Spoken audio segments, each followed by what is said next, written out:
السلام عليكم ورحمة الله وبركاته. إن الحمد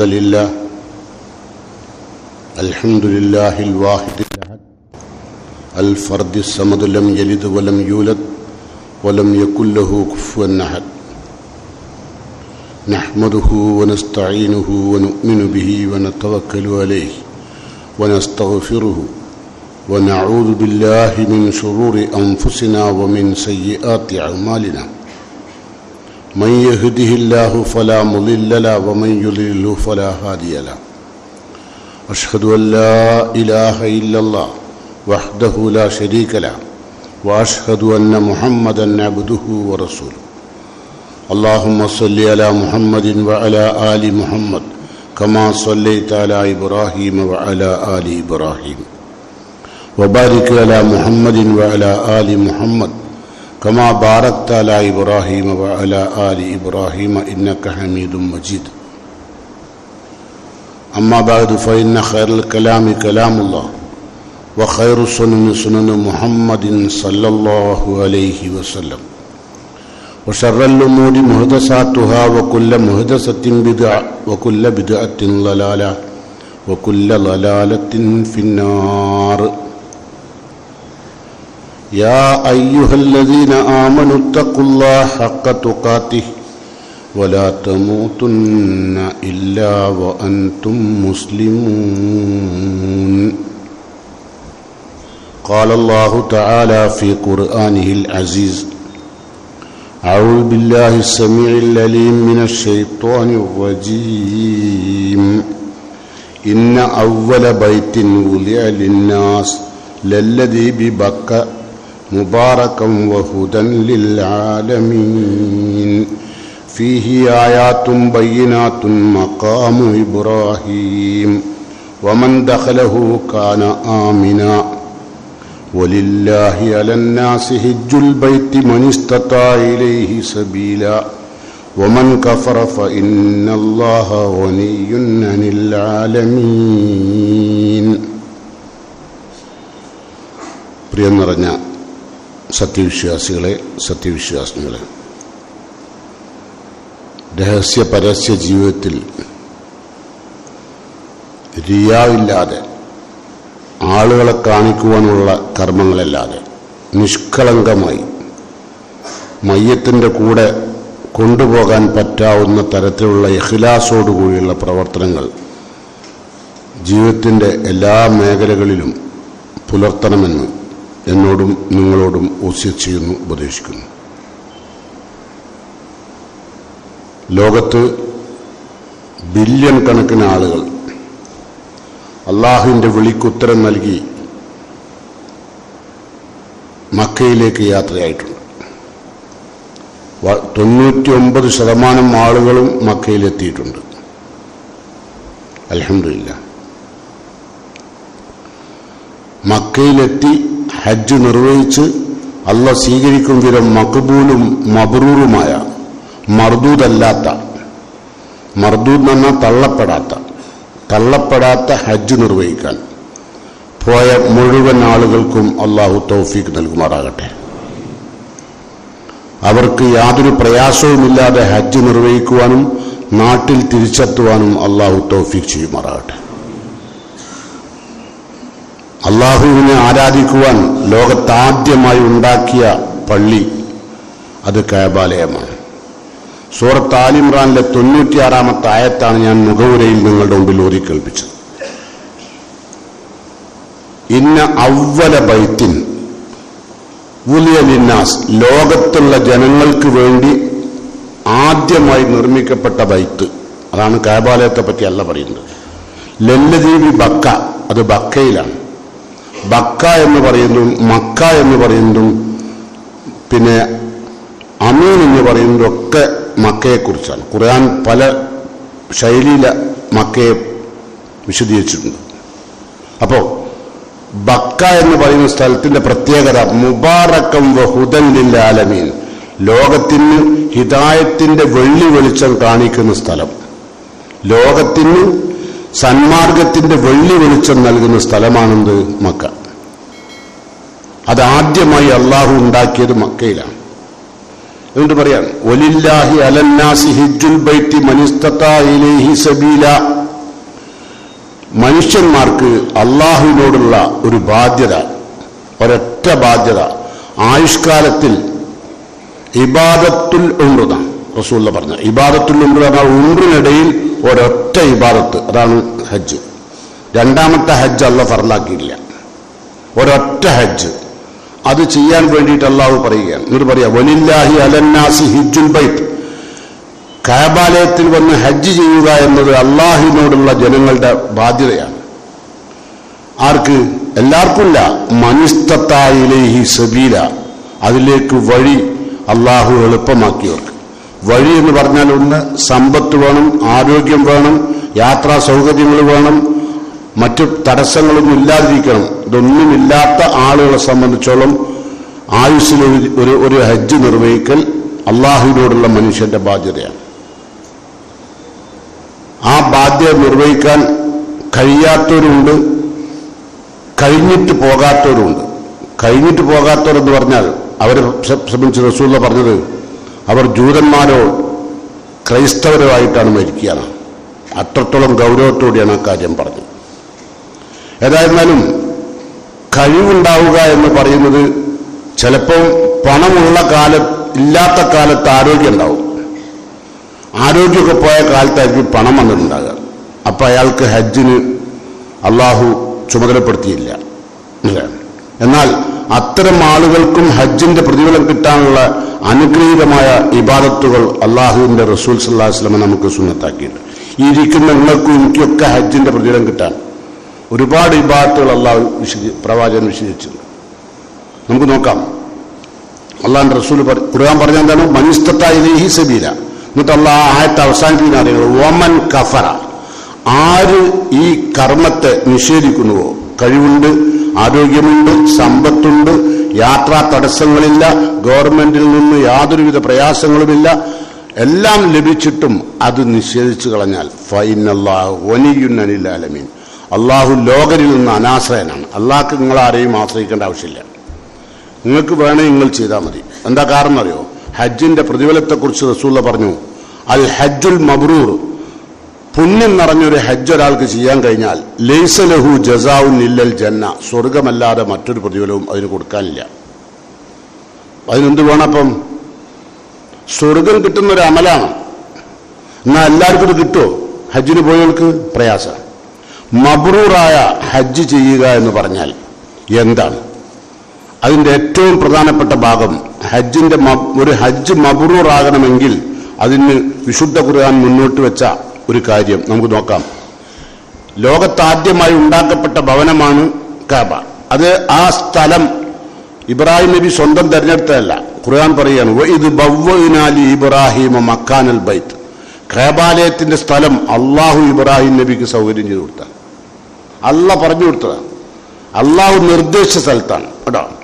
എന്നിട്ട് അതിന്റെ ആദ്യത്തെ ലക്ഷ്യം എന്താ അറിയോ? മബ്രൂറാവാൻ. ഹജ്ജ് മബ്രൂർ ആവണമെങ്കിൽ ഒന്നാമത്തെ കാര്യം അള്ളാഹ് പറയാണ് അല്ലാ തുശ്രിക ബി ഷൈഅ, എന്നിൽ ഒന്നിനെയും ഷിർക്ക് ചെയ്യാൻ പാടില്ല, ഒരു പങ്കും ഉണ്ടാകാൻ പാടില്ല. ഷിർക്ക് ചെയ്തുകൊണ്ടുള്ള ഹജ്ജാണെങ്കിൽ അതിന് പ്രതിഫലം ഉണ്ടാവില്ല. മനസ്സിലായോ? ആദ്യം അതാ മനസ്സിലാക്കേണ്ടത്. ഇവിടെ ഇപ്പം നമുക്കറിയാം, ലോകത്ത് എത്രയോ ബില്യൺ ആളുകൾ ഇത്രയും കാലമായി ഹജ്ജ് കഴിഞ്ഞ് തിരിച്ചു വന്നിട്ടുണ്ടാവും അല്ലേ? പക്ഷെ അങ്ങനെ തിരിച്ചു വന്നിരുന്നെങ്കിൽ ഒരന്താവേണ്ടിയിരുന്നു ഈ ഇത്രയും ആളുകൾ മുവഹിദുകളാവേണ്ടിയിരുന്നു അല്ലേ? ഷിർക്കില്ലാത്ത. എന്നാൽ ഇത് ഹജ്ജ് കഴിഞ്ഞതിന് ശേഷവും ഷിർക്കിന്റെ കൂടാരങ്ങളിലാണ് കഴിയുന്നത്. ചിലവര് ഹജ്ജിന് പോകുമ്പോൾ തന്നെ ഭീമാപ്പള്ളി പോയിട്ട് ഹജ്ജ് കഴിഞ്ഞിട്ട് പിന്നെ ഉള്ളാളം വഴി തിരിച്ചു വരും. എല്ലാം കഴിഞ്ഞില്ലേ? അതാണ് ലോകത്തെ ഏറ്റവും കൂടുതൽ ആളുകൾ. മുവഹിദുകളായ ഹജ്ജാജിമാർ വളരെ കുറവാണ്. അപ്പോൾ അള്ളാഹ് പറയാം ഇബ്രാഹിം നബിയോട്, സ്ഥലം ഞാൻ എനിക്ക് കാണിച്ചു തന്നു, ഞാൻ ആദ്യം ചെയ്യേണ്ട പണി എന്താ അറിയോ? അല്ലാ തുശ്രിക് ബി ഷൈഅ, എന്നിലൊരു ഷിർക്കും ഹജ്ജിന്റെ വേളയിൽ ഉണ്ടാകാൻ പാടില്ല. വതഹീർ ബൈതി ലിത്വായിഫീന വൽ ഖായിമീന വറുക്കൈ സുജൂദ്, സുജൂദ് ചെയ്യുന്നവർക്കും റുക്കൂ ചെയ്യുന്നവർക്കും നമസ്കരിക്കുന്നവർക്കും തവാഫ് ചെയ്യുന്നവർക്കും കഅബാലയം ഷിർക്കിൽ നിന്ന് ശുദ്ധിയാവണം. അങ്ങനെ തഹീർ ബൈത്തിയ, എന്റെ ബൈത്തിനെ നീ ശുദ്ധീകരിക്കണം. എന്തിൽ നിന്ന്? മിന ഷിർക്കി വൽ ബിദ്അത്ത്, ബിദ്അത്തിൽ നിന്നും ഷിർക്കിൽ നിന്നും.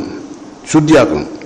അവിടെ ഒരു ശിർക്കും ഉണ്ടാകും. അല്ലാണ്ട് അങ്ങനെ പറയാൻ കാരണം മക്കം ഫത്തുവിന്റെ സമയത്ത് നമുക്കറിയാം നബി സല്ലല്ലാഹു അലൈഹി വസല്ലമ കഅബാലയത്തിനകത്ത് കടന്നപ്പോൾ ലോകത്ത് ഏറ്റവും കൂടുതൽ തൗഹീദിന് വേണ്ടി അധ്വാനിച്ച ഖലീലുല്ലാഹി ഇബ്രാഹിം നബി അലൈഹി സ്വലാത്തു വസ്സലാം, നിരവധി പരീക്ഷണങ്ങൾക്ക് വിധേയനായ ഇബ്രാഹിം നബി അലൈഹി സ്വലാത്തു വസ്സലാമും മകൻ ഇസ്മായിൽ നബി അലൈഹി സ്വലാത്തു വസ്സലാമും രണ്ട് വിഗ്രഹങ്ങൾ ആയിട്ട് നിൽക്കുകയാണ്. അവരുടെ രണ്ട് കയ്യിലും ഇഫ്അൽ ലാ തഫ്അൽ എന്ന് പറയുന്ന ഒരു ഷോർജിയുമുണ്ട്. അറബികൾ സാധാരണ മുശ്രിക്കുകളായ ആളുകൾ ഈ വിഗ്രഹത്തിന്റെ കയ്യിൽ രണ്ട് കുറ്റി കൊടുക്കും. ആ കുറ്റിയിൽ ഒന്നിൽ എന്തെങ്കിലും കാര്യം ചെയ്യാൻ വേണ്ടി പോകുമ്പോഴാണ്, എന്തെങ്കിലും ഇപ്പൊ കച്ചവടം തുടങ്ങുക, അല്ലെ ഒരു വീടുണ്ടാക്കുക, ഇതൊക്കെ ചെയ്യാൻ വേണ്ടി പോകുമ്പോൾ അത് ചെയ്യണോ വേണ്ടേ എന്ന് തീരുമാനിക്കുന്നത് ഈ കുറ്റികളാണ്. അപ്പൊ അതിൽ രണ്ടെണ്ണം ഉണ്ടാവും, രണ്ട് നറുക്ക്. അതിലൊന്നിലുണ്ടായ ഇഫ്അൽനാ ചെയ്തോളൂ, ഒന്നിലുണ്ടായ ലാ തഫൽ ചെയ്യരുതെന്നാ. രണ്ടെണ്ണം എഴുതി വെക്കും. എന്നിട്ട് അതിങ്ങനെ കയ്യിൽ വെച്ചിട്ട് എടുക്കുക. അങ്ങനെ നിൽക്കുന്ന അവസ്ഥയിലാണ് മുഹമ്മദ് മുസ്തഫ സല്ലല്ലാഹു അലൈഹി വസല്ലമ കഅബാലയത്തിന്റെ അകത്ത് കടന്നപ്പോൾ ബാപ്പയും മകനും തൗഹീദിന് വേണ്ടി ഇത്രയും കാലം അധ്വാനിച്ച പരീക്ഷണങ്ങളുടെ തീച്ചുളയിൽ കഴിഞ്ഞ ഖലീലുല്ലാഹി ഇബ്രാഹിം നബി അലൈഹി സ്വലാത്തു വസ്സലാമിന്റെയും മകൻ ഇസ്മായിൽ നബി അലൈഹി സ്വലാത്തു വസ്സലാമിന്റെ ഒക്കെ തുടങ്ങുന്ന വിഗ്രഹങ്ങളെല്ലാം കഅബയുടെ അകത്ത് നിന്ന് എടുത്ത് പുറത്തേക്കിട്ടു. പുറത്തേക്കിട്ട് റസൂൽ ഒരു വടി എടുത്തിട്ട് പറഞ്ഞു, ജാ അൽ ഹഖ് വസഹഖൽ ബാത്തിൽ ഇന്നൽ ബാത്തില കാന സഹൂക എന്ന വിശുദ്ധ ഖുർആന്റെ ആയത്താണ് ഓതി. എന്താ? സത്യം വന്നു, അസത്യം തകർന്നു. ജാ അൽ ഹഖ് വസഹഖൽ ബാത്തിൽ, ബാത്തിലെല്ലാം തകർന്നു പോയി. ഇന്നൽ ബാത്തില കാന സഹൂക, തീർച്ചയായും അസത്യം ഏതെങ്കിലും ഒരു കാലത്ത് തകരുകയെ തന്നെ ചെയ്യും. അസത്യത്തിന് എല്ലാ കാലം ജീവിക്കാൻ കഴിയില്ല. അപ്പോ ഖലീലുല്ലാഹി ഇബ്രാഹിം നബി അലൈഹി സ്വലാത്തു വസ്സലാമിന് അള്ളാഹു സ്ഥലം കാണിച്ചു കൊടുത്തപ്പോൾ തന്നെ പറഞ്ഞെന്താണ്? അല്ലാ തുശ്രിക് ബി ഷൈഅ, എന്നിലൊന്നും പങ്കു ചേർക്കാൻ പാടില്ല ഈ കഅബാലയത്തിൽ വരുന്ന ഹജ്ജാജികളെ. പിന്നെ വത്തഹിർ ബൈതിയ ലിത്വായിഫീന വൽ ഖായിമീന വറുക്കൈ സുജൂദ്, നിന്ന് നമസ്കരിക്കുന്നവർക്കും റുക്കൂ ചെയ്യുന്നവർക്കും സുജൂദ് ചെയ്യുന്നവർക്കും തവാഫ് ചെയ്യുന്നവർക്കും എൻ്റെ കഅബാലയ തൗഹീദിലേക്ക് കൊണ്ടുവരികയും ശിർക്കിൽ നിന്ന് 100% ശുദ്ധീകരിക്കുകയും ചെയ്യണം കേട്ടോ. എന്നിട്ടോ അതൊക്കെ ചെയ്തു വെച്ചതിന്റെ ശേഷം ഇബ്രാഹിം നബിയോട് അല്ല പറയാം, ഇതൊക്കെ ഉണ്ടാക്കി ഖലീലുല്ലാഹി ഇബ്രാഹിം നബി അലൈഹി സ്വലാത്തു വസ്സലാം മകൻ ഇസ്മായിൽ നബി അലൈഹി സ്വലാത്തു വസ്സലാം കഅബാലയം ഉണ്ടാക്കി, സ്ഥലം അല്ല കാണിച്ചു കൊടുത്തു, ആ സ്ഥലത്ത് ഉണ്ടാക്കിയതിന് ശേഷം എന്താ പറഞ്ഞത്? ശിർക്കിൽ നിന്ന് അതിന്റെ അകം പൂർണ്ണമായും ശുദ്ധാവണം, അവിടെ വരുന്നവരും ശുദ്ധാവണം. അതാണ് ഹജ്ജിനുള്ള ആദ്യ നിബന്ധന. ഒരു നമ്മൾ മക്ബൂലും മബ്റൂറും എന്ന് പറഞ്ഞാൽ ആളുകൾ പറയും എപ്പോഴും, അല്ലെ? നിങ്ങളോടൊക്കെ പറയില്ലേ, മക്ബൂലും മബ്റൂറുമായ ഹജ്ജ് ചെയ്തു വരാൻ നിങ്ങൾ ദ്വാരക്കണം. അപ്പൊ നിങ്ങൾ എന്താ ദ്വാരക്കുക? നിങ്ങൾക്ക് ശിർക്കില്ലാത്ത തൗഹീദ് നിറഞ്ഞ മുവഹിദായ ഒരു ഹജ്ജ് ചെയ്യാൻ അള്ളാഹു നിങ്ങൾക്ക് തൗഫീഖ് ചെയ്യട്ടെ. അതാണ് മബ്റൂറായ ഹജ്ജ്. അല്ലാതെ മക്ബൂല് മബ്റൂർ പറഞ്ഞാൽ രണ്ട് പദം അറബി പഠിച്ചിട്ട് എന്താണെന്നറിയില്ല. എല്ലാവരും പറയും മക്ബൂലും മബ്റൂറുമായ ഹജ്ജ് ചെയ്തു വരാൻ നിങ്ങൾ ദ്വാരക്കണം. നിങ്ങൾ ഇൻഷാ അല്ലാഹ് പറയും, നിങ്ങൾ ദ്വാരക്കലുമില്ല, നിങ്ങൾ രണ്ടിനും പറയില്ല. ഓനക്കും അറിയാം നിങ്ങൾ ദ്വാരക്കൂലാന്ന്. എന്നിട്ട് വെറുതെ പറയും നിങ്ങൾക്ക് വേണ്ടി ഞാൻ അവിടെ ദ്വാരക്കുന്നു. ഇതൊന്നും പറയേണ്ട കാര്യങ്ങളല്ല, ഇതൊക്കെ സാധാരണഗതിയിൽ നടക്കേണ്ട കാര്യങ്ങളാണ്. സാമൂഹ്യ ജീവിയായ മനുഷ്യൻ പരസ്പരം അങ്ങോട്ടും ഇങ്ങോട്ടും ദുആ ചെയ്യണം. സഹാബത്തൊക്കെ അങ്ങനെയായിരുന്നു. ഇത് മഹാനായ ഉമർ റളിയല്ലാഹു അൻഹു ഉംറക്ക് പോകുമ്പോൾ റസൂലുള്ള പറഞ്ഞു ഉമർ റളിയല്ലാഹു അൻഹുവോട്, നീ മറക്കരുത്, ലാ തൻസാന്നാ പറഞ്ഞു, നീ മറക്കരുത് ഉമറെ എനിക്ക് വേണ്ടി ദുആ ചെയ്യാൻ. ആർക്ക് വേണ്ടി? മുഹമ്മദ് മുസ്തഫ സല്ലല്ലാഹു അലൈഹി വസല്ലം. അപ്പോൾ അങ്ങനെ വസിയത്ത് ചെയ്യൽ ഇസ്ലാമിൽ ഏറ്റവും ഉന്നതമായ കാര്യമാണ്. അപ്പോൾ ആരുടെ ദുആ നല്ല സ്വീകരിക്കാൻ പറയാൻ കഴിയില്ല, അതുകൊണ്ട് ദുആ ചെയ്യണം. പക്ഷേ ആ ദുആ ചെയ്യാൻ മക്ബൂലും മബ്റൂറുമായ എന്ന രണ്ട് പദം പഠിച്ചു വെച്ചു എന്നല്ലാണ്ട് എന്താണിത് എന്ന് അറിയില്ല. അതുകൊണ്ടാണ് ഞാൻ പറഞ്ഞത് മക്ബൂലും മബ്റൂറുമായ ഹജ്ജ് എന്ന് പറഞ്ഞാൽ ശിർക്കിൽ നിന്ന് 100% മുക്താവണം, ബിദ്അത്തിൽ നിന്ന് 100%. ഹുദു അന്നി മനാസിക്കക്കുന്ന റസൂലുള്ള പറഞ്ഞു, ഞാൻ ഹജ്ജ് എങ്ങനെ ചെയ്യാൻ പഠിപ്പിച്ചു അതുപോലെ നിങ്ങൾ ചെയ്തുകൊള്ളണം. മനസ്സിലായോ?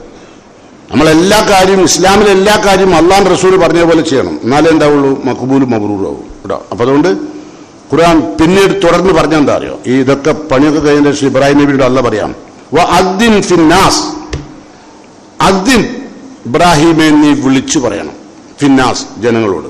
എന്തിന്? ബിൽ ഹജ്ജ്, ഹജ്ജ് ചെയ്യാൻ. എവിടുന്ന്? 4000 വർഷങ്ങൾക്കപ്പുറം അവിടുന്ന് വിളിച്ചു പറയാ, വിളംബരം ചെയ്യണം. അദ്ദിൻ ഫിന്നാസി ബിൽ ഹജ്ജ്, അപ്പോൾ ഇബ്രാഹിം നബി ചോദിച്ചു അള്ളാഹിനോട്, അള്ളാഹുവെ, ഞാൻ ഇവിടുന്ന് വിളിച്ചാൽ ലോകത്തിന്റെ എല്ലാ ഭാഗത്തുമുള്ള ആളുകൾ കേൾക്കുമോ?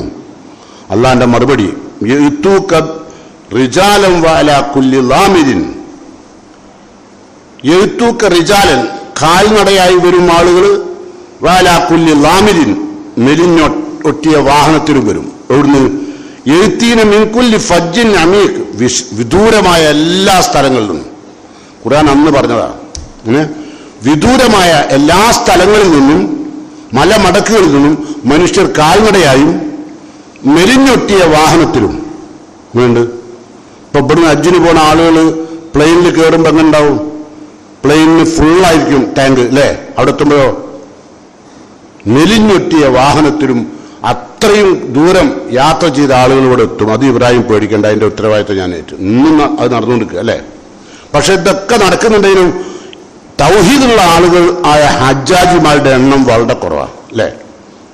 അതുകൊണ്ടല്ലേ ഒരിക്കൽ മുജാഹിദ് റളിയല്ലാഹു നബിയോട് പറഞ്ഞു, നബി ജീവിച്ചിരുന്ന ആൾ തന്നെ, ഹജ്ജാജികൾ ഒരുപാട് കൂടി വന്നു ഹജ്ജിന് ആ വർഷം.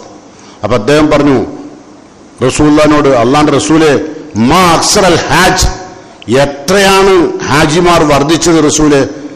ഈ ഇബ്രാഹിം നബിന്റെ വിളിയാളം കേട്ടിട്ട് വന്നവരുടെ എണ്ണം എത്രയാണ്? ഹജ്ജിന് വന്നു വരുന്നതാണ്. ഇപ്പൊ റസൂലുള്ള തിരുത്തി, അങ്ങനെ പറയണ്ട, ഹാജിമാർ എന്ന് പറയണ്ട, മാ അക്സർ റുക്കാബ്, യാത്രക്കാർ ധാരാളം വന്നിട്ടുണ്ട് എന്ന് പറഞ്ഞു. അപ്പൊ ഹാജിമാരല്ല എന്നർത്ഥം. പോകുന്നവരെല്ലാം 90% ആളുകളും യാത്രയാണ്, ഹജ്ജാവുന്നില്ല. ഹജ്ജിന്റെ പ്രത്യേകത എന്താ പറഞ്ഞത്? ലൈസ ലഹു ജസാഉൻ ഇല്ലൽ ജന്ന. റസൂലുള്ളാഹി തുടർന്ന് പറഞ്ഞു, മൻ ഹജ്ജ ഹാദൽ ബൈത്ത് ഫലം യർഫുസ് വലം യഫ്സുഖ്, ശിർക്കില്ല, തമ്മാടിത്തങ്ങളില്ല, അധർമ്മങ്ങളൊന്നുമില്ല, വിദേഹത്തുകളൊന്നുമില്ലാത്തൊരു ഹജ്ജ് ഒരാൾ ചെയ്താൽ റജാ കമാ വലദത്തുഹു ഉമ്മുഹു, അവൻ മടങ്ങി വരുന്നത് അവന്റെ ഉമ്മ പ്രസവിച്ച അന്നാളിൽ എത്ര പരിശുദ്ധനാണോ അത്രയും പരിശുദ്ധനായിട്ടാണ് ഹാജി തിരിച്ചു വരിക. അങ്ങനെ രാജ്യങ്ങൾ ഇടണോ? ഇപ്പൊ പെറ്റ കുട്ടി പോലത്തെ അതാവണമെങ്കിൽ എന്ത് വേണം? കൽബ് അത്രമാത്രം ശുദ്ധാവണം അല്ലേ? ആവട്ടെ. ഇനി നമുക്ക് ചിന്തിക്കാനുള്ള ഒരുപാട് കാര്യമുണ്ട്. എന്താ?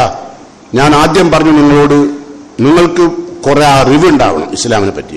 ഈ അറിവില്ലാണ്ട് വരുമ്പോഴാണ് ഈ മക്ബൂല് മബ്റൂർ പറഞ്ഞ വേറെന്തോ ആണ്. അത് നമ്മളുടെ പുരോഹിതന്മാരാരോ കബറുകേറ്റപ്പോൾ ഉണ്ടാക്കണമെന്തോ സാധനമാണെന്ന് വിചാരിച്ചു ഉണ്ടോ? അപ്പൊ അത് മനസ്സിലായല്ലോ. മക്ബൂലും മബ്റൂറും ആവണം എന്ത് വേണം? ഷിർക്കിൽ നിന്ന് 100% സുരക്ഷിതമാണ്. ഷിർക്കൊരംശം ചിലവരുണ്ടായില്ലോ, ചിലവര് അതെല്ലാം ബർക്കത്തായി തീരാൻ പലജാതി ആയത്തുകളും എഴുതി അരയെ കെട്ടിപ്പോണവരുണ്ട്. അറിയോ? ഇതിനു പുറമെ ഒരുപാട് ഐക്കല്ലുകളും ഉറുക്കും അരയിലും കഴുത്തിലും കെട്ടിപ്പോണവരുണ്ട് കേട്ടോ. ഹജ്ജ് മഖ്ബൂലും മബ്റൂറും ഇതൊക്കെ വേണമെന്നാണ് ഏറ്റവും ധാരണ. ഇതൊക്കെ എന്താ? ഇന്ന റുക്കാവത്തമായി മവത്തിവലത്തെ ഷിർക്കുൻ, ഉറുക്ക് മന്ത്രം ഇതൊക്കെ ചെയ്യുന്നത് ഷിർക്കാന്നാ റസൂലുള്ളാഹി പറഞ്ഞു. അപ്പൊ ഈ ഷിർക്കിൽ നിന്നൊക്കെ മുക്തരാവണം. ചിലവരിപ്പോ നല്ല ദിവസം നോക്കും ഈ ഹജ്ജിന് പോകണം അല്ലേ? അവരുടെ പ്ലെയിൻ വെള്ളിയാഴ്ച നിൽക്കുക. അപ്പൊ വെള്ളിയാഴ്ച പുറം ഇറങ്ങാൻ പാടില്ല, നേഴ്സുണ്ട് അറിയും ഉസ്താദ്, പറ്റില്ല അറിയും. അപ്പൊ പിന്നെ നേഴ്സില്ലാത്ത ദിവസം ഏതാ? ബുധനാഴ്ച. എന്നിട്ട് ഈ സാധു ബുധനാഴ്ച പുറേന്നിറങ്ങുമ്പോൾ എന്നിട്ട് എയർപോർട്ടിന്റെ അവിടെ റൂം എടുത്തിട്ട് താമസിക്കുക. ഓന്റെ ഹജ്ജ് അപ്പൊ തന്നെ പോയില്ലേ? എന്താ കാരണം? അള്ളാനെ ചീത്ത പറയുകയെ. അങ്ങനെ കുൽസി ഹദീസിൽ വന്നത് ഏത്? അള്ളാഹു ആണ് രാവും പകലും ദിവസങ്ങളും ഉണ്ടാക്കിയത്. യസുബുനി ഇബ്നു ആദം എന്നാ, ആദമിന്റെ മക്കൾ എന്നെ ചീത്ത വിളിക്കുന്നു എന്നാ റസൂലുള്ളാഹി പറയുന്നത്. എന്താ കാരണം? ദിവസങ്ങൾക്ക് ഗുണവും ഗണവും നിശ്ചയിച്ചാൽ അത് അള്ളാഹുവിന്റെ ഉള്ള ദിവസങ്ങളുടെ അല്ലല്ലോ. അപ്പൊ അത്തരം ആളുകൾ അള്ളാഹിനെ ചീത്ത വിളിക്കുന്ന സമാനം. ഇതൊക്കെ നമ്മളെ കുടുംബത്തിലും നമ്മളുടെ കൂട്ടുകാരിലും നമ്മളുടെ ബന്ധുക്കളിലും ഒക്കെ ഉണ്ടാവും. എന്നിട്ട് ഒരു നമ്മോട് പറയുന്നത് മഖ്ബൂലും മബ്റൂറുമായ ഹജ്ജ് ചെയ്ത് വരാൻ ഞങ്ങൾ ദ്വാരക്കണം അല്ലേ? എന്താ കാരണം?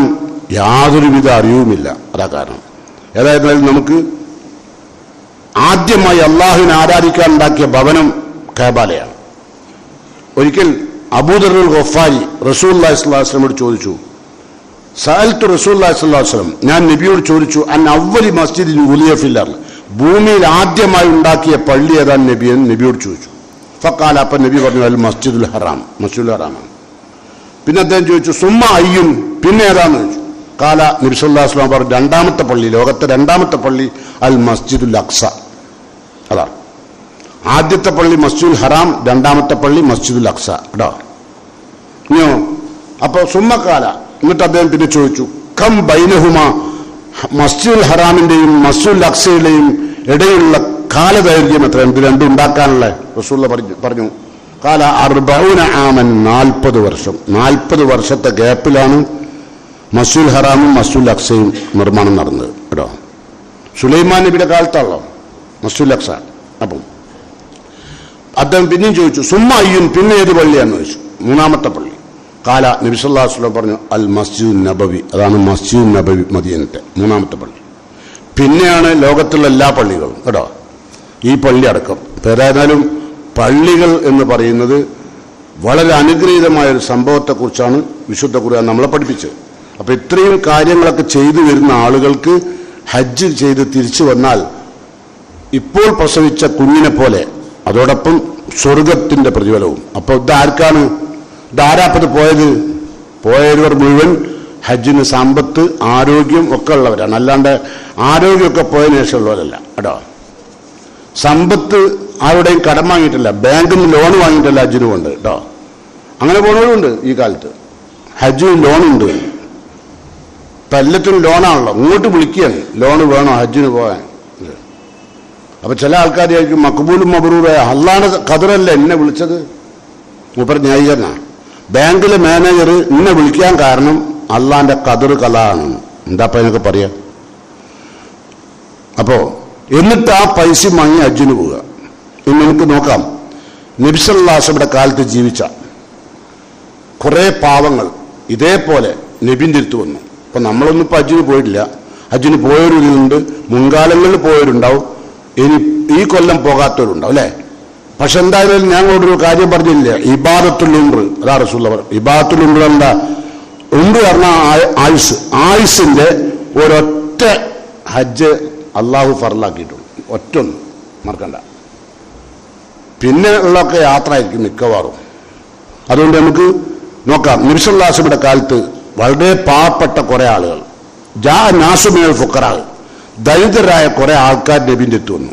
ഫഖാലു, എന്നിട്ട് അവർ പറഞ്ഞു അള്ളാഹുന്റെ റസൂലിനോട് റഹബ അഹ്ലുദ് ദുസൂർ ബിൽ നുജൂർ, അള്ളാഹുവിന്റെ പ്രവാചകരെ സമ്പന്നന്മാരായ ആളുകൾ അള്ളാഹുവിൽ നിന്ന് പ്രതിഫലം കൊയ്തെടുക്കുകയാണ്, ഇഷ്ടം പോലെ അള്ളാഹുവിന്റെ പ്രതിഫലം വാങ്ങിക്കൂട്ടുകയാണ്.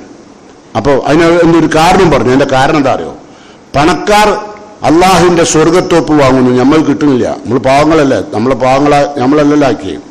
അപ്പൊ റസൂലുള്ളാഹിനോട് പറയാ യുസല്ലൂന കമാൻ യുസല്ലി, അവർ നമസ്കരിക്കുന്നു, കമാൻ യുസല്ലി, ഞങ്ങൾ നമസ്കരിക്കുന്നത് പോലെ സമ്പന്നന്മാരായ ആളുകൾ നിസ്കരിക്കുന്നു. യസൂമൂന കമാൻ യസൂമു, അവർ നോമ്പ് നോൽക്കുന്നു, നമ്മൾ നോമ്പ് നോൽക്കുന്നത് പോലെ തന്നെ അവരും നോമ്പ് നോൽക്കുന്നു.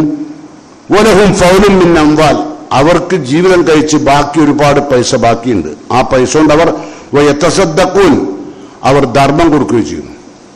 അപ്പോ പിന്നെ യഹുജൂൻ, അവർ ഹജ്ജിന് പോകുന്നു. യഅ്തമിറൂൻ, അവർ ഉംറക്ക് പോകുന്നു. യുജാഹിദൂൻ, അവർ അള്ളാഹുവിന്റെ മാർഗത്തിൽ ധർമ്മസമരത്തിനായി ധനം ചെലവഴിക്കുന്നു. യതസദ്ദഖൂൻ, അവർ ധർമ്മം ഇഷ്ടം പോലെ നൽകുന്നു. ഇതൊക്കെ ചെയ്യാൻ പണക്കാർക്ക് ഒരുപാട് അവസരങ്ങൾ അള്ളാഹു കൊടുത്തിട്ടുണ്ട്, നമുക്ക് ഇതൊന്നും ഇല്ലല്ലോ റസൂലേ, നമ്മൾ പാവങ്ങളല്ലേ. റസൂലുള്ളാഹിന്റെ മറുപടി അലാ ഉഖ്ബിറുക്കും, ഞാൻ നിങ്ങൾ അറിയണം, അലാ ഉഖ്ബിറുക്കും, ഞാൻ നിങ്ങൾക്ക് പറഞ്ഞു കേട്ടയോ, ഇൻ അഖൽതും അദറക്തും സദഖക്കും, അത് ഞാൻ പറയുന്ന ഈ കാര്യങ്ങൾ നിങ്ങൾ സ്വീകരിച്ചാൽ അവർക്ക് കിട്ടുന്ന പ്രതിഫലങ്ങൾ കിട്ടും. അങ്ങനെ ഇൻ അഖൽതും, നിങ്ങൾ സ്വീകരിക്കുകയാണെങ്കിൽ, ഞാൻ പറഞ്ഞതിന്റെ കാര്യം നിങ്ങൾ എടുക്കുകയാണെങ്കിൽ എന്ത് ചെയ്യാൻ പറ്റും, അദറക്തും സദഖക്കും, നിങ്ങൾക്ക് അവരുടെ ദാനധർമ്മത്തിന്റെ കൂലിയും ഹജ്ജിന്റെ കൂലിയും ഒക്കെ നിങ്ങൾക്കും കിട്ടും, ഞാൻ പറഞ്ഞതിന്റെ കാര്യം. അപ്പൊ എന്താ നബി പറഞ്ഞു കൊടുത്തത്, നബി പറഞ്ഞു കൊടുക്കുകയാണ് ദിക്റുല്ലാഹി തആല ബഅദ സ്വലാത്ത്, നമസ്കാരം ശേഷമുള്ള ദിക്ർ ഒന്നാമത്തെ നബി പഠിപ്പിച്ചതാണ്. അപ്പം എന്താ നമസ്കാര ശേഷമുള്ള ദിക്ർ, അൽഹംദുലില്ലാഹ് 33 വട്ടം. അല്ല അതിങ്ങനെ അൽഹംദുലില്ലാഹ് അൽഹംദുലില്ലാഹ് പറഞ്ഞു തീർക്കല്ല, അള്ളാഹുവിനാണ് പടച്ചോനെ ഏറെ സ്തുതിയും എന്ന് കൽബിൽ വന്നിട്ട് രണ്ടാമത്തെ പറയാവൂ കേട്ടോ. മറ്റത് വെറും ഒഴിച്ചിലാണ്, അതല്ല, അത് എല്ലാവരും ചെയ്യുന്നുണ്ട്. പക്ഷേ ഒരു സാധുവായൊരു മനുഷ്യൻ 33 പ്രാവശ്യം അൽഹംദുലില്ലാ, സുബ്ഹാനല്ലാഹ്, അല്ലാഹു അക്ബർ എന്ന് പറഞ്ഞാൽ അവനെന്തായി? ഹജ്ജിന്റെ കൂലിയും ഒക്കെ കിട്ടി. ഉണ്ടാവും. പണമില്ല, ഹജ്ജിന് പോയിട്ടില്ല, ബേജാറാവണ്ട. ദിക്ർ നിർവഹിച്ചാൽ തന്നെ ഹജ്ജിന്റെ പ്രതിഫലം. പക്ഷെ ആ ദിക്ർ നമ്മളതല്ല. ഞാൻ പറഞ്ഞത് നമ്മളത് ഹമസത്തുൽ ലിസാൻ, നാവിന്റെ പിറുപിറുക്കൽ എന്നാണ് നബി പറഞ്ഞത്. കൽബിൽ വരണം സുബ്ഹാനല്ലാഹ്, അല്ലാഹു പരിശുദ്ധൻ. അത് കൽബിൽ വന്നതിന് ശേഷം രണ്ടാമത്തെ പറയാവും. അങ്ങനെ 33 എണ്ണം 5 നേരവും പറയാൻ തുടങ്ങുമ്പോൾ കൽബ് ഇങ്ങനെ വെളിച്ചത്തിലേക്ക് വരും. അതിനൊരു 100 വരും. ആ 100ആണ് നമ്മൾ കിട്ടേണ്ടത് കേട്ടോ. ഇനി നിങ്ങൾക്ക് ഹജ്ജിന് പോകാൻ പൈസ ഇല്ല, അപ്പോൾ ആ സമയത്ത് പണം അടച്ചു കിട്ടിയില്ല. അതിൻ്റെ ഇടയിൽ ചില ആൾ ചോദിച്ചു അന്ന് ഉംറക്ക് പോയേക്കാൻ. അപ്പോൾ റസൂൽ പറയാം, ഉംറത്തുൻ ഫി റമളാൻ, റമളാനിൽ നിർവഹിക്കുന്ന ഉംറ തക്ലി ഹജ്ജൻ, ഹജ്ജ് നിർവഹിക്കുന്നതിന് കൂലിയാണ്. റമളാനിൽ ഒരാൾ ഉംറക്ക് പോയാൽ ഹജ്ജ് നിർവഹിച്ച കൂലിയാണ്. ഔ ഹജ്ജത്തമായി, അല്ലെങ്കിൽ റസൂലുള്ളാഹിന്റെ കൂടെ ഹജ്ജ് ചെയ്തതിന്റെ കൂലി. റസൂലുള്ളാഹിന്റെ കൂടെ ഹജ്ജ് ചെയ്തതിന്റെ കൂലിയാണ് റമളാനിൽ ഉംറക്ക് ഒരാൾ പോയാൽ. അപ്പോൾ ഓരോ വിഷയങ്ങളിലും പാവപ്പെട്ട ആളുകൾക്ക് പല സന്ദർഭങ്ങളും അള്ളാഹുവിന്റെ പ്രവാചകൻ പഠിപ്പിച്ചിട്ടുണ്ട്. നമുക്ക് നോക്കാം. ഇത് എന്ത് വേണമെന്നറിയാം. ആദ്യത്തെ എന്താ വേണ്ടി അറിയോ? ഹജ്ജ് നിർവഹിക്കാൻ കഴിയാത്ത ആളുകൾ ചെയ്യേണ്ട എന്താ അറിയോ? ഈ ദിക്റൊക്കെ ചെയ്യുമ്പോൾ, ഞാനിപ്പോൾ പറഞ്ഞ ഏർപ്പാടുകളൊക്കെ ചെയ്യാൻ പോകുമ്പോൾ അനിയ്യത്തു സാദിഖ, ആത്മാർത്ഥമായ ഒരാഗ്രഹം മനസ്സിലുണ്ടാവണം. എൻ്റെ ഈ ദിക്ർ അല്ലാഹുവേ നീ കേൾക്കണം, ഇതിന്റെ പ്രതിഫലം എനിക്ക് കിട്ടണം, അല്ലാഹുവേ ഇതിന് നീ ഹജ്ജിന്റെ പ്രതിഫലം പറഞ്ഞിട്ടുണ്ട്, അതെനിക്ക് കിട്ടണമെന്ന് ഉന്നതമായ നിയ്യത്ത് വേണം കേട്ടോ. അതാ ആദ്യം വേണ്ടത്.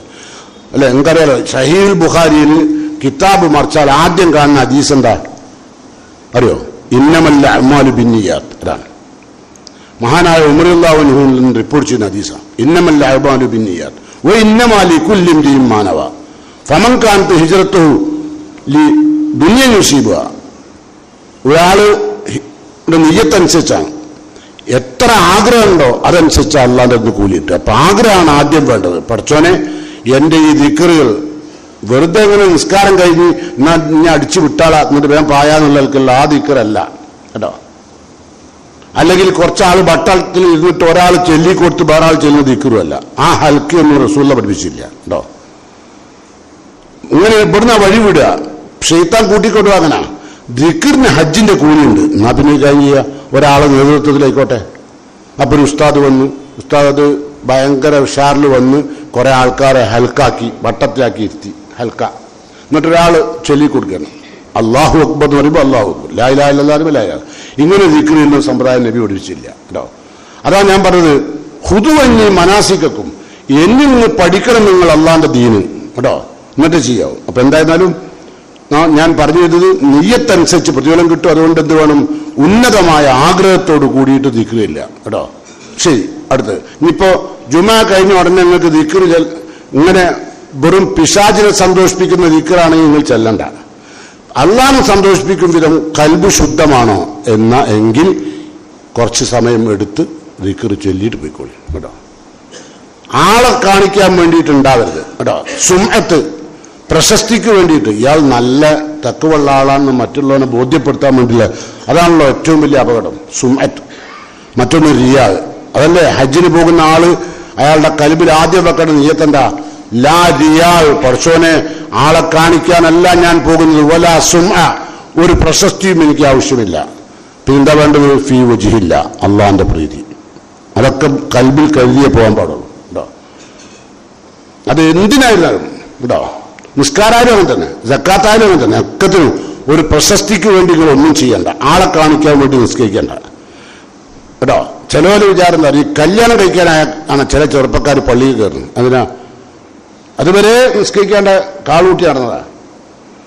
കാരണം ആരെയും പള്ളിയിൽ വന്ന് അന്വേഷിച്ചാൽ പിയാപ്പളാ ഇവിടെ ഉണ്ടാലുണ്ട്, പള്ളിയിൽ ഉണ്ടാലുണ്ട്, ഇടയ്ക്കിടയ്ക്ക് കാണലുണ്ട്. മറ്റേ പള്ളി എന്ന് പറഞ്ഞാൽ മൂപ്പർക്ക് ഒരു ചതുർത്ഥി. പക്ഷെ കല്യാണമൊക്കെ ആലോചിക്കാൻ തുടങ്ങുമ്പോൾ അവൻ്റെ അമ്മ എന്നെ പറയും, ഒന്ന് പള്ളിക്ക് പോയിക്കടാ, എല്ലാവരും ഒന്ന് കണ്ടോട്ടെ എന്നെ പള്ളിക്കൊന്ന്. അപ്പോൾ തുടങ്ങിയത് തന്നെ പെണ്ണെട്ടാനാ. അല്ലാണ്ട് ഓനക്ക് ആഹാരം കിട്ടാനോ ഖബറിൽ രക്ഷപ്പെടാനോ സ്വർഗം നേടാനോ നരകത്തിൽ രക്ഷപ്പെടാനോ അവൻ്റെ അമ്മ എന്നെ പറഞ്ഞു കൊടുത്താരാ. 4 ആളെന്നെ അറിയട്ടെ ഈ പള്ളിക്കൽ വരുന്നുണ്ട്. അതാണ് ചെയ്യുക. അപ്പം ഹജ്ജിന് പോകണമല്ലോ തന്നെ. ചിലവർ മുൻകാലത്തൊക്കെ പതിവല്ലാണ്ടില്ല. മുൻകാലത്തൊക്കെ ഹജ്ജിന് പാടിച്ചാൽ തന്നെ ഒരു ലെറ്റർ പേഡ് അടിച്ചുണ്ടാക്കും. ആയത് തന്നെ അബൂബക്കർ ഹാജി ലെറ്റർ പേഡ് ആദ്യം ഉണ്ടാകുക. ഹജ്ജ് തിരിച്ച് പോണതിന് മുമ്പ് തന്നെ ഇവിടെ അടിച്ചു വെക്കും. മൂപ്പരെ പുറന്റെ മുകളിൽ അതുവരെ ഉണ്ടായത് എന്തെങ്കിലും മനസ്സിലായിരിക്കും. അതൊക്കെ ബോർഡൊക്കെ മാറ്റി അബൂബക്കർ ഹാജി വല്ല PhD ഒക്കെ എടുത്തോലെ വായി കേട്ടോ. ഇതൊക്കെ പറയുമ്പോൾ ചിലവരെ പുരയിലിപ്പുണ്ടാവും കഴിച്ചു വെച്ചാൽ കേട്ടോ ബോർഡ്. അങ്ങനത്തെ ലെറ്റർ പേഡൊക്കെ ഇപ്പൊ പഴയ കാലത്തെ മാതിരിയല്ല. ഇപ്പൊ ആളുകൾക്ക് അങ്ങനെ ഹാജിന്നൊന്നും വിളിച്ചാലൊന്നും പഴയ ആൾക്കാരെ മാത്രമേ ആരെങ്കിലും ഹാജിന്ന് വിളിക്കുകയുണ്ടാവും അല്ലേ. ഇപ്പൊ അങ്ങനെ വല്ലാണ്ട് ആരും വിളിക്കുന്നില്ല. എന്താ കാരണം? ചെറുപ്പക്കാർക്ക് കേൾക്കുന്ന ദേശീയ. കാരണം ഞാനൊരു വയസ്സനാന്ന് ധരിച്ചു വെച്ചിട്ട് യുവാവായപ്പനെ ഹാജിന്ന് വിളിക്കുമ്പോൾ ചിലർ സ്വന്തം ഉമ്മാരെ തന്നെ വിളിക്കുന്നുണ്ട്. അല്ലേ, ഇളയറ്റിനോട് പറയാ സ്വന്തം മോനെ പറ്റി, പറമ്പിൽ ഔക്കറായി ഉണ്ടോ നോക്കുന്നു. ഇതേതാ ഔക്കറായി? ഈ ഉമ്മന്റെ മൂത്ത മോനെ. അങ്ങനെ വിളിപ്പിക്കുന്നു. ഇതൊക്കെ ഇബ്ലീസിന്റെ സന്തതികളാ കേട്ടോ. അത് കൂടുതലും മലപ്പുറം ജില്ലയിലാണ് ഉണ്ടാകുക ഈ ശബ്ദം. ഞാനിപ്പോ പറഞ്ഞു അത് കോഴിക്കോട് ജില്ലയിൽ കുറവായിരിക്കും. പിന്നെ ഉണ്ടെങ്കിൽ റൂറൽ ഏരിയയിൽ ഉണ്ടാവും. പോട്ടെ. അപ്പൊ ഇനി നമുക്ക് ഹജ്ജിന്റെ പ്രതിഫലം കിട്ടാനുള്ള ദിക്ർ പറഞ്ഞു അല്ലെ. ഇനി അടുത്തത് നമ്മൾക്കിപ്പോ ഹജ്ജിന്റെ കൂലി കിട്ടണല്ലോ കേട്ടെ. അപ്പൊ അതിന് നമുക്ക് അടുത്ത് ചെയ്യാം.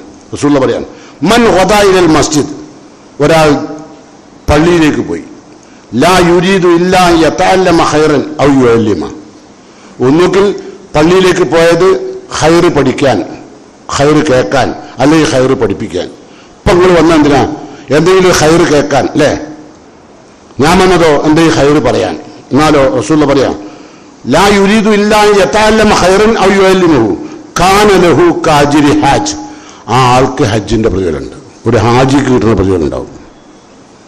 അപ്പൊ നിങ്ങളെ മനസ്സ് എത്രമാത്രം വിശുദ്ധാവണല്ലേ ഇവിടെ ഇരിക്കുമ്പോ. പിന്നെയോ അത് റസൂലുള്ള പറയാണ്, അജിരി ഹാജിൻ താമ ഹജ്ജത്തോ, പരിപൂർണമായ മക്ബൂലും മബ്രൂറുമായ ഒരു ഹാജിയുടെ പ്രതിഫലം ആർക്ക് കിട്ടും? ഇത് കേൾക്കണം, പഠിക്കണം. നിങ്ങൾക്ക് ഖുർആൻ പഠിക്കണം അല്ലെങ്കിൽ ഇസ്ലാം പഠിക്കണമെന്ന് മനസ്സിലാക്കി വരുന്ന ആള്, അങ്ങനെ പഠിപ്പിക്കാൻ പറ്റുന്നവർക്ക് കൂലി ഉണ്ടോ? ഇനിയോ അപ്പൊ ഒരു ഹജ്ജിന്റെ കൂലിയും കൂടിയായി അല്ലേ. അത് എപ്പോഴും ആവാം. വെള്ളിയാഴ്ച ജുമാക്ക് വരുമ്പോഴാവാം, അല്ലാതെ നിങ്ങൾക്ക് ക്ലാസ്സുകളിലാവാം.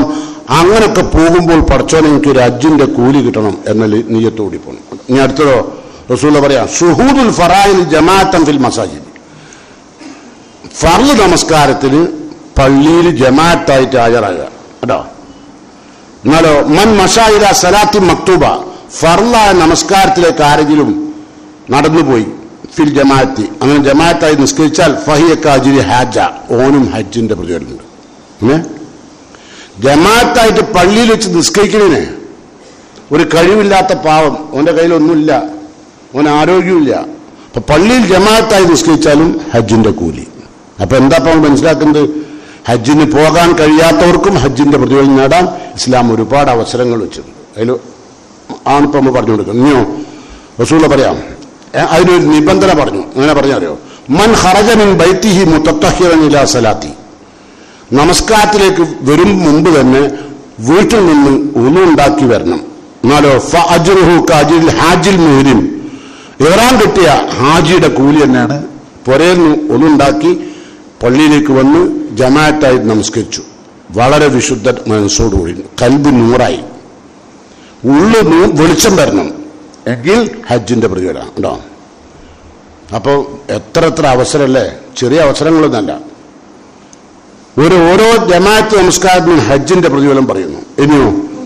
ഇനിയും റസൂലുള്ള പറഞ്ഞിട്ടുണ്ട്. ഏതായിരുന്നാലും ഒരുപാട് അനുഗ്രഹങ്ങളുള്ള അള്ളാഹുവിന്റെ ഏറ്റവും വലിയ കാരുണ്യവും കരുണയുടെ കരകാണാ കടലായ അള്ളാഹുവിന്റെ അനുഗ്രഹീതമായ പ്രതിഫലം എല്ലാം നൽകിയിട്ടും നമ്മൾ മരിച്ചു പിരിയുമ്പോൾ നമുക്ക് സ്വർഗമില്ലെങ്കിൽ നമ്മളെപ്പോലത്തെ നിർഭാഗ്യവാന്മാരാരും ഉണ്ടാവില്ല. അതുകൊണ്ട് മരണപ്പെടുമ്പോൾ ലാ തമൂതുന്ന ഇല്ലാ വ അൻതും മുസ്ലിമൂൻ, മുസ്ലിങ്ങളായിട്ടല്ലാതെ മരിക്കാൻ ഇടവരരുത്. അതിനുവേണ്ടിയുള്ള അധ്വാനത്തിൽ യത്നിക്കുക, പ്രാർത്ഥിക്കുക. അള്ളാഹു നമ്മെ അനുഗ്രഹിക്കുമാറാകട്ടെ. അൽഹംദുലില്ലാ الذي هدانا لهذا وما كنا لنهتدي لولا أن هدانا الله والصلاة والسلام على أشرف المرسلين وعلى آله وأصحابه الطيبين الطاهرين أيها الإخوان والأخوات أوصيكم ثانيا وإياي بتقوى الله. പ്രിയമുള്ള സത്യവിശ്വാസികളെ, വിശ്വാസിനികളെ, ഒരിക്കൽ കൂടി അള്ളാഹുവിൻ്റെ വിധിവിലക്കുകൾ ജീവിതത്തിൽ പകർത്തി വിശുദ്ധരിൽ വിശുദ്ധരാകാൻ, ജീവിതം മുഴുവൻ സംശുദ്ധമാവാൻ ശ്രമിക്കുന്ന മുത്തഖീങ്ങളിൽ ഉൾപ്പെടാൻ ഒരിക്കൽ കൂടി എന്നെയും നിങ്ങളെയും വസിയത്ത് ചെയ്യുന്നു, ഉപദേശിക്കുന്നു.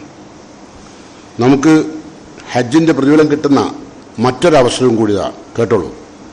നമ്മളൊക്കെ സാധാരണ എത്രയും പെട്ടെന്ന് നമുക്ക് ഈ പ്രതിഫലം വാങ്ങാൻ കഴിയുന്നതാണ്. പഠിക്കണം, അപ്പോഴേ ഉണ്ടാവുള്ളൂ. മൻ സല്ലൽ ഗദാത്ത്, ആരെങ്കിലും സുബൈ നമസ്കരിച്ചു, ഫി ജമാഅത്തായിട്ട്, സുമ്മ ഖഅദ, പിന്നെ അവിടെ തന്നെ ഇരുന്നു, സലാം വീട്ടിട്ട് പോയില്ല, പുറത്തേക്ക് പോയില്ല. സുമ്മ ഖഅദ യദ്കുറുല്ലാഹ്, അള്ളാഹുവിന് ദിക്ർ ചെയ്തുകൊണ്ടും പ്രാർത്ഥിച്ചുകൊണ്ടും തൻ്റെ ഇന്നലകളിലെ എല്ലാ കുറ്റങ്ങളും പാപങ്ങളും റബ്ബിൻ്റെ മുമ്പിൽ നിരത്തി വെച്ച് പ്രാർത്ഥിച്ചു. സുബൈക്ക് ശേഷം എന്നിട്ടോ ഹത്താത്തത്തുൽ ശംസ്, ആ ഇരുത്തം എവിടെ വരെ ഇരുന്നു?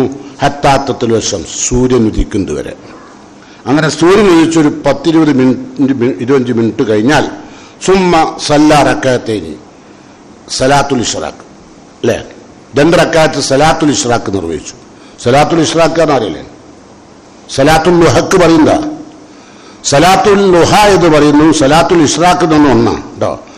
ചിലവർ സലാത്തുൽ ഇശ്റാഖ് വേറെയും സലാത്തുൽ ലുഹ വേറെയായിട്ട് ഇങ്ങനെ റസൂല പഠിപ്പിക്കാത്തൊക്കെ ചെയ്യുക. ഇബിലീസിന് ഭയങ്കര മൈലേജാണല്ലോ. അപ്പോൾ ഇബിലീസ് ഇശ്റാഖ് സ്കെച്ച് വേറെ, ലുഹ വേറെ സ്കെച്ച്. ഇപ്പോൾ റസൂലുള്ളാഹിനെ യാ അയ്യുഹല്ലദീന ആമനു അത്തിയുല്ലാഹ വ അത്തിയു റസൂൽ, വിശ്വാസികളെ നിങ്ങൾ അള്ളാഹുവിനെയും റസൂലിനെയും അനുസരിക്കണം.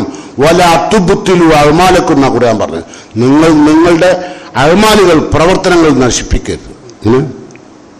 അള്ളാഹു റസൂലും പറയാത്ത ചെയ്താൽ, അള്ളാഹു റസൂലും പറയാത്ത ചെയ്താൽ എല്ലാം പൊളിഞ്ഞു പോകും. അതറിയണം കേട്ടോ. ഖുർആൻ പറയാൻ ലാ തുബുത്തിലു അഅ്മാലക്കും, നിങ്ങൾ അള്ളാഹുവിനെ റസൂലിനെ അനുസരിക്കാതെ അമലുകൾ തകർത്തെറിയരുത് കേട്ടോ. അപ്പം അതുകൊണ്ട് നമ്മൾ പറഞ്ഞത് 2 റക്അത്ത് നിസ്കരിക്കുക. അത് സ്ത്രീകൾക്കും നിസ്കരിക്കുക, പറയാൻ നിസ്കരിക്കാമല്ലോ. കാനത്ത് ലഹു കഅജ്രി ഹജ്ജത്തിൻ വ ഉംറ, ആ വ്യക്തിക്ക് ഒരു ഹജ്ജിൻ്റെയും ഒരു ഉംറയുടെയും പ്രതിഫലം. അങ്ങനെയുണ്ട്. ലൈസ ലഹു ജസാഉൻ ഇല്ലൽ ജന്ന, സ്വർഗ്ഗമില്ലാത്ത പ്രതിഫലം ഇല്ല. ആ പ്രതിഫലം ഹജ്ജിന് പോകാത്തവർക്ക് പോലും നേടാൻ പറ്റാവുന്ന ഇസ്ലാമിക നിയമങ്ങൾ കേട്ടോ. അതിന് ഞാൻ ആദ്യം പറഞ്ഞത് ശിർക്കിൽ നിന്ന് രക്ഷപ്പെടുന്നു. പിന്നെയോ വേറൊരു കാര്യം കൂടി പറയാം. ഒരിക്കൽ നബി സല്ലല്ലാഹു അലൈഹി വസല്ലമയോട്, നബിയോട് ഏറ്റവും കൂടുതൽ നബിയെ ദ്രോഹിച്ച, ഇസ്ലാമിനെ തകർത്തെറിയാൻ ബദർ യുദ്ധത്തിൽ പോലും പങ്കെടുത്തൊരു വ്യക്തിയാണ് അംർ ബിൻ ലാസ്. കേട്ടില്ലേ? ഹദീസ് ഗ്രന്ഥങ്ങളിലൊക്കെ കാണാം, അല്ലേ? അംർ ബിൻ ലാസ്, അദ്ദേഹം ബദറിൽ പോലും നബിക്കെതിരിൽ പങ്കെടുത്ത ആളാണ്. അങ്ങനെ അദ്ദേഹം മുസ്ലിമായപ്പോൾ അദ്ദേഹം റസൂലുള്ളാഹിനോട് ചോദിച്ചു, അള്ളാഹിൻ്റെ പ്രവാചകരെ, ഞാൻ ചെയ്തു കൂട്ടിയ അക്രമങ്ങൾ ചെറുതല്ല. ഞാനെങ്ങാനും ആ സമയത്ത് മുസ്ലിം ആകുന്നതിന് മുമ്പ് അള്ളാഹു എന്നെ മരിപ്പിച്ചിരുന്നെങ്കിൽ എൻ്റെ ഹാലെന്താന്ന് പറഞ്ഞിട്ട് അദ്ദേഹം മരണവേളയിൽ പൊട്ടിക്കരയുന്നുണ്ട്. ഇതേ ആള് റസൂലുള്ളാഹിനോട് യുദ്ധമൊക്കെ കഴിഞ്ഞിട്ടെ, മുസ്ലിം ആകുന്നതിന് മുമ്പ് ഞാൻ മരിച്ചു പോയിരുന്നെങ്കിൽ പടച്ചോനെ എൻ്റെ യാത്ര എങ്ങനെയാവുമെന്ന് പറഞ്ഞിട്ട് കരയുക. അപ്പം മകൻ ചോദിച്ചതാ കരഞ്ഞപ്പം, എന്താ നിങ്ങൾ കരയുന്നത്? അപ്പോൾ ബാപ്പ പറഞ്ഞ മറുപടിയാണെന്ത്? ഞാൻ റസൂലുള്ളാഹി സ്വല്ലല്ലാഹു അലൈഹി വസല്ലമയോട് ബദറിൽ യുദ്ധം ചെയ്തു. ആ യുദ്ധം ചെയ്ത് ഒന്നുകിൽ ആ സമയത്ത് ഞാൻ മരിച്ചിരുന്നെങ്കിൽ എൻ്റെ അവസ്ഥ എന്താ? അപ്പോൾ റസൂലുള്ളാഹിന്റെ മരണശേഷവും ജീവിച്ചിരുന്ന ആളാണ് അംർ ബിൻ ലാസ്. അപ്പോൾ അദ്ദേഹം റസൂലുള്ളാഹിനോട് ചോദിച്ചു, പിന്നെ എൻ്റെ കഴിഞ്ഞുപോയ ഇന്നലകൾ നാളെ പരലോകത്ത് ചോദ്യം ചെയ്യുമോ? എൻ്റെ കഴിഞ്ഞുപോയ ഇന്നലകളിലെ ഞാൻ ചെയ്ത ഒരുപാട് തെറ്റുകളുണ്ടല്ലോ, ഇസ്ലാമിനെതിരെ യുദ്ധം വരെ നടത്തിയ ആളാണ്, അത് നാളെ ചോദ്യം ചെയ്യുമോ? അതാണ് ചോദ്യം. അപ്പോൾ റസൂലുള്ളാഹിന്റെ മറുപടി, അംർ ബിൻ ലാസിനെ വിളിച്ചിട്ട് പറഞ്ഞു, അമാ അലിം തയാം അംർ, അംറെ അറിയില്ലേ ഇസ്ലാമിനെ പറ്റി, അന്നൽ ഇസ്ലാമ യഹ്ദിമു മാ കാന ഖബ്ല, ഒരാൾ ഇസ്ലാമിലേക്ക് വന്നാൽ അതിനു മുമ്പ് അദ്ദേഹം ചെയ്ത മുഴുവൻ തിന്മകളെയും അള്ളാഹു തകർത്തെറിയും. പിന്നെ അയാളുടെ കൂടെ അല്ലേ? അങ്ങനെ ഒരാൾ ഇസ്ലാമിലേക്ക് വരുന്നതോടുകൂടി തന്നെ അയാൾ മുമ്പ് ചെയ്ത എല്ലാ തിന്മകളും അള്ളാഹു ഇല്ലാതെയാക്കും. അതെനിക്ക് അറിയില്ലെന്നാ റസൂലുള്ളാഹിന്റെ ചോദ്യം. പിന്നെ അങ്ങനെ തകർക്കുന്ന രണ്ടാമത്തെ കാര്യം, ഒന്ന് ഇസ്ലാമിലേക്ക് വരവ്, അല്ലേ? ഇനിയോ രണ്ടാമത്തെ കാര്യം വാന്നൽ ഹിജ്റത്ത്, ഒരാൾ അള്ളാഹുവിന്റെ മാർഗത്തിൽ ഹിജ്റ പോയി, നാടും വീടും കുടുംബവും ഒക്കെ ഉപേക്ഷിച്ച് അള്ളാഹ്ക്ക് വേണ്ടി തൻ്റെ സമ്പത്ത് മുഴുവൻ ഹിജറ പോകാറും അതാണ്. ഇപ്പോൾ ഇന്ത്യ രാജ്യത്ത് അങ്ങനെ നിയമം വന്നാൽ സ്വത്ത് കെട്ടിപ്പിടിക്കുകയോ അതോ അള്ളാന്റെ ദീനിന് വേണ്ടി യാത്രയാവുക, അതാണ് ഹിജറ കേട്ടോ. അതൊക്കെ നമ്മൾ 10 ആലോചിക്കും, എനിക്കങ്ങനെ സ്വർഗം വേണ്ട, എൻ്റെ തൽക്കാലം എൻ്റെ മുതലെല്ലാം കൂടി ഞാനതിന് മുമ്പേ വേലായുധന അറിയും അല്ലേ. പോട്ടെ, ഞാനിപ്പോൾ അതിലേക്ക് കിടക്കില്ല. ഏതായിരുന്നാലും രണ്ടാമത്തെ കാര്യം വാനൽ ഹിജറ. ഹിജറ തെഹ്ദിമുമാക്കാനം കബലഹ, അതിന് മുമ്പുള്ള അവസ്ഥയെ മുഴുവൻ തകർത്തെറിയും. ഹിജറ പോയാലും കഴിഞ്ഞു പോയ ഇന്നലകളിൽ വന്ന മുഴുവൻ പാപങ്ങളും അള്ളാഹു ഇല്ലാതെയാക്കും. ഇനിയോ വാനൽ ഹജ്ജ് യഹ്ദിമുമാക്കാന കബലഹ, ഹജ്ജും അതുപോലെ തന്നെ കഴിഞ്ഞു പോയ ഇന്നലകളിലെ മുഴുവൻ പാപങ്ങളും അള്ളാഹു ഇല്ലാതെയാക്കും. അങ്ങനുണ്ട് ഒരു സമാധാനമല്ലേ. അതിനെന്ത് വേണം? മൻ ഹജ്ജൽ ബൈത ഫലം യർഫുസ് വലം യഫ്സുഖ്, ഒരു ശിർക്കുമില്ലാത്ത ഒരു ബിദ്അത്തുമില്ലാത്ത നിഷ്കളങ്കമായി ലില്ലാഹിൽ വാഹിദിൽ ഖഹാർ, ഏകനും അജയ്യനുമായ അള്ളാഹ്ക്ക് വേണ്ടി മാത്രം നിർവഹിക്കുന്ന ഹജ്ജായിരിക്കണം കേട്ടോ. അതിനിടയിൽ ഒന്നുമില്ല, മക്കളില്ല, ഭാര്യയില്ല, കുടുംബമില്ല, ഒന്നുമില്ല. അങ്ങോട്ട് പോയി നിറഞ്ഞു നിന്നു അള്ളാന്റെ മുമ്പിൽ. മനസ്സിലായോ? അപ്പോൾ അതിനൊക്കെ ഇപ്പൊ വേറൊന്നുണ്ട്, നിങ്ങൾ വലിയ അത്ഭുതമാണ്. ഇത്രയൊക്കെ പണം മുടക്കി ഒരുപാട് പെണ്ണുങ്ങൾ എന്തിനു ചെയ്യുന്നുണ്ട്? ഹജ്ജിന് പോകുന്നുണ്ട്. പക്ഷേ അവിടെ തവാഫോ അതുപോലെ സയ്യൊക്കെ നടക്കുമ്പോൾ നമസ്കാരത്തിന് ടൈമായാൽ ബാങ്ക് കൊടുക്കും. ബാങ്ക് കൊടുത്ത ഉടനെ തന്നെ അവിടുന്ന് കിട്ടുന്ന ലക്ഷക്കണക്കിനുള്ള പ്രതിഫലം ആ ലേഡീസിനെ ഒഴിവാക്കിയിട്ട് അമീറന്മാർ ഇവരിവിടെ മൈക്കിൽ ഇങ്ങനെ ഊതും. ആര് ഇക്കാമത്ത് കൊടുക്കാനേ മൈക്ക് സെറ്റ് ആണോ? അപ്പോൾ ഉടനെ അവിടെ ഇവരെ കൊണ്ടായ അമീറില്ലേ ഹജ്ജിന്റെ പെണ്ണുങ്ങളോട് ഒയ്യാൻ വേണ്ടിയിട്ടാണ് ആ ഊത്ത്. ജമാഅത്ത് പങ്കെടുക്കാൻ നിങ്ങൾ റൂം പോണം, ആ ഊത്തിന്റെ അർത്ഥം മൂപ്പര് വ്യാഖ്യാനിക്കുക. എങ്ങനെയുണ്ട്? പിന്നെ എവിടുന്നാണ് മുവഹിദീങ്ങൾ ഉണ്ടാകുക? ബില്യൺ കണക്കിന് ആൾക്കാർ ഇപ്പൊ ഹജ്ജൊക്കെ കഴിഞ്ഞ ലോകത്ത് ഏറ്റവും ഈ ഹജ്ജ് കഴിഞ്ഞ ആൾക്കാരൊക്കെ മുജാഹിദീങ്ങളാവണ്ടേ, അതായത് തൗഹീദുള്ളവരാവണ്ടേ. എന്തുകൊണ്ടായില്ല? ഒന്നും കബൂലായില്ല. മക്ബൂലും മബ്റൂറും എന്നുള്ള 2 വാക്ക് പഠിച്ചു അല്ലാണ്ട് എന്താണ് അതൊന്നും കൂടി അറിയില്ല. പോട്ടെ.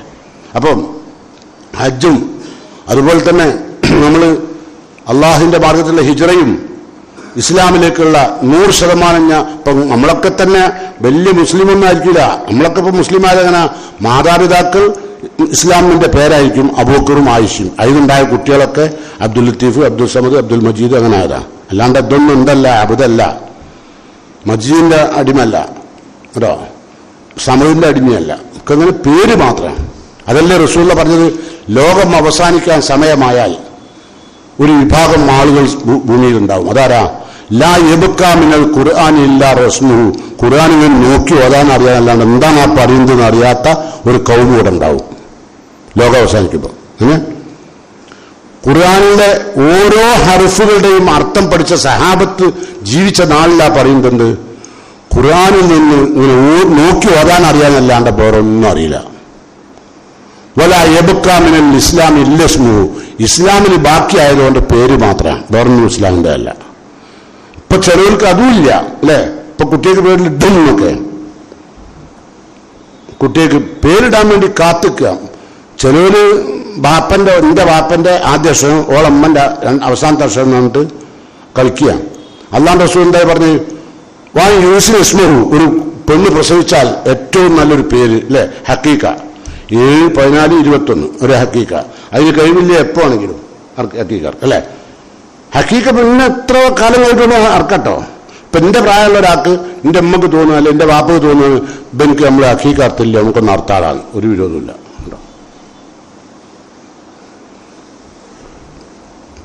ചിലവർക്കത് ആദ്യത്തിന് അർത്ഥം അല്ലെങ്കിൽ രണ്ടാമത്തേന് അർത്ഥം അത് അങ്ങനെ ബേജാറാണ്ട, നിങ്ങൾക്ക് എപ്പോഴാണ് ആക്കുക. പക്ഷെ അതിന്റെ അഫ്ളലായ ടൈമാണ് പറഞ്ഞത്. പോട്ടെ. അപ്പൊ ഞാൻ പറഞ്ഞത്, സാധാരണഗതിയിൽ ഇങ്ങനെ നല്ല നല്ല പേരൊക്കെ ഇടണം. അതെന്തിനാ നല്ല നല്ല പേരിടുന്നത്? എന്തിനാ നിങ്ങൾ പേരിടുന്നത്? നിങ്ങൾ വിചാരിച്ചു സ്കൂൾ ചേർത്താനോ? അല്ല. അല്ലെങ്കിൽ ആധാർ കാർഡിൽ ചേർത്താനാ? അല്ല. പാൻ കാർഡിൽ ചേർത്താനാ? അല്ല. പിന്നെ എന്തിനാ? നാളെ പരലോകത്ത് നല്ല വിളിക്കുമ്പം അവിടെ ഉത്തരം പറയാനാ. അതറിയാം നിങ്ങൾക്ക്? അതുപോലും അറിയില്ല. എന്നിട്ട് എന്തൊക്കെ പേരാടുക. ഒരു സ്വപ്നാന്ന് പേരിട്ടുണ്ട് മുസ്ലിം പെൺകുട്ടിക്ക്, സ്വപ്ന. ആരെങ്കിലും വെട്ടിറി ഓലെ കുറ്റം പറഞ്ഞാൽ കേട്ടോ. പേരിടുമ്പം അള്ളാഹു റസൂലും ഇഷ്ടപ്പെടുന്ന, മുമ്പൊക്കെ അങ്ങനല്ലേഞ്ഞു. ഇപ്പൊ ചിലവര് നന്നാക്കാൻ വേണ്ടി ഒരു പുതിയ ഐഡിയ ഉണ്ട്. എന്താ അറിയോ? ഓലെ കുട്ടീൻ്റെ പേര് സ്വപ്ന. അപ്പോൾ എല്ലാവരും കൂടി ഇങ്ങനെ ചിലപ്പോൾ ചില ഉസ്താദന്മാരൊക്കെ ചോറ് കഴിക്കാൻ വരും എന്നോട്. അപ്പോൾ സ്വപ്ന വെള്ളമെടുത്തുണ്ടായിരുന്നു. അപ്പോൾ ഈ ഉസ്താദ് ചോദിച്ചിട്ടുണ്ട് അവളുടെ പേരെന്താ സ്വപ്ന. അപ്പോൾ ഇത് ശരിയല്ലല്ലോ നിങ്ങളത്. അപ്പോൾ അയാൾ പറഞ്ഞിട്ടുണ്ടാവും. അപ്പം എൻ്റെ ഐഡിയ സ്വപ്ന ആയിഷ, എക്സ്ട്രാ ഫിറ്റിങ്സ് ആയിഷ കയറ്റുക. ഫാത്തിമ സ്വപ്ന, നിങ്ങൾ ബളവന്മാർ, ഇതൊക്കെ മുനാഫിക്കങ്ങളാണ്. അള്ളാഹിൻ്റെ റസൂൽ ഇഷ്ടപ്പെടുന്ന ഒരു പേര് പോലും മകന് കൊടുക്കാൻ ഇസ്സത്ത് അഭിമാനമില്ലാത്ത പുരുഷന്മാർ, കുടുംബം അള്ളാഹു കാത്തു രക്ഷിക്കുമാറാകട്ടെ. ഏതായിരുന്നാലും നമ്മൾ ഒരുപാട് അഅ്മാലുകൾ ചെയ്യാറുണ്ട്. ഒരുപാട് ഹജ്ജിന്റെ പ്രതിഫലം വാങ്ങാൻ അനുഗ്രഹീതമായ ഇബാദത്തുകൾ പഠിപ്പിച്ച ഇസ്ലാം അതിൻ്റെ 100% ഇഖ്ലാസോടുകൂടി അക്കാര്യങ്ങളൊക്കെ ചെയ്യാൻ അള്ളാഹു എന്നെയും നിങ്ങളെയും തുണക്കുമാറാകട്ടെ. മരണപ്പെട്ടു പോയ നമ്മുടെ മാതാപിതാക്കൾക്ക് അള്ളാഹു മഗ്ഫിറത്തും മർഹമത്തും നൽകി അനുഗ്രഹിക്കുമാറാകട്ടെ. രോഗത്താൽ കഴിയുന്ന അനവധി ആളുകൾക്ക് അള്ളാഹു ശിഫ നൽകി അനുഗ്രഹിക്കുമാറാകട്ടെ. മാനസികവും ശാരീരികവുമായ ഒരുപാട് പ്രയാസങ്ങൾ അനുഭവിക്കുന്ന രക്ഷിതാക്കൾക്ക് അള്ളാഹു ശാന്തിയും സമാധാനവും നൽകുമാറാകട്ടെ. കച്ചവടത്തിലും വ്യവഹാരങ്ങളിലും ജോലികളിലും ഒക്കെ അള്ളാഹു ബർക്കത്ത് നൽകി അവൻ നമ്മെ അനുഗ്രഹിക്കുമാറാകട്ടെ. നമ്മുടെ ദിക്റുകളിലും നമ്മുടെ നമസ്കാരങ്ങളിലും ജമാഅത്ത് നമസ്കാരങ്ങളിലും നമ്മളുടെ ലുഹാൻ ഇഷ്റാഖ് നമസ്കാരങ്ങളിലുമൊക്കെ ഹജ്ജിന്റെ പ്രതിഫലം ലഭ്യമാകുന്ന മുഅ്മിനീങ്ങളിൽ അള്ളാഹു എന്നെയും നിങ്ങളെയും ഉൾപ്പെടുത്തുമാറാകട്ടെ. അല്ലാഹുമ്മ ഗ്ഫിർ ലിൽ മുഅ്മിനീന വൽ മുഅ്മിനാത്ത് അൽ മുസ്ലിമീന വൽ മുസ്ലിമാത്ത് അൽഅഹ്യാഇ മിൻഹും വൽ അംവാത്ത് ഇന്നക മുജീബുദ് ദഅവാതി യാ ഖാദിയൽ ഹാജാത്ത് റബ്ബനാ തഖബ്ബൽ മിന്നാ ഇന്നക അൻത സമീഉദ് ദുആ വതുബ് അലൈനാ ഇന്നക അൻത തവ്വാബുർ റഹീം. ربنا آتنا في الدنيا حسنة وفي الآخرة حسنة وقنا عذاب النار.